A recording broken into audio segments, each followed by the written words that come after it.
রাফি ভাইয়া তো সবসময় শুধু ভিডিওই বানায়। আচ্ছা সে কাজ করে কখন? আদৌ কি কাজ করে?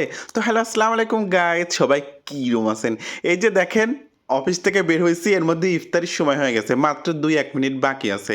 এর মধ্যে মেট্রো স্টেশনের নিচে থেকে একদম সুন্দর ঠান্ডা, ঠান্ডা আখের রস কিনে লিছি। এর মধ্যে তো এই পরিবেশে এখন ইফতারি করতে হবে যেহেতু সারাদিন কষ্ট করে রোজা রাখিছি নু। এখন তো ইফতারি করতে হবে এই খোলা পরিবেশে। কিছু করার নাই রিজিকে যা ছিল তাই। আলহামদুলিল্লাহ। তো এর মধ্যেও মেট্রো স্টেশনে ইফতারিটা করে লিচ্ছি। তো করে লিয়ার পর মেট্রো স্টেশনে ঢোকার পর মনে হচ্ছে তো আমি একদম রাজা। যে জায়গায় মানুষজনের সমাগমে হাঁটাহাঁটি করা যায় না, সেই জায়গাতে এখন তাকায় দেখিচ্ছি কি পুরা মেট্রো স্টেশন ফাঁকা। মানে পুরাটাই আমার দখলে। পুরা মেট্রো স্টেশনে শুধু রাফি, রাফি, ব্যাচেলর রাফি। এর মধ্যে উপরে উইঠে দেখিচ্ছি যে ২-১ জন লোক আছে হাতে গোনা। তো যাই হোক মনটা খুবই খারাপ লাগেছিল যে আজকে এই পরিবেশ, অফিসের কাজে লেট হয়ে গেছে। এর মধ্যে ঘরে তাই সেই দেখিচ্ছি যে আন্টি সুন্দর লোভনীয় মিষ্টি পাঠায় দিছে।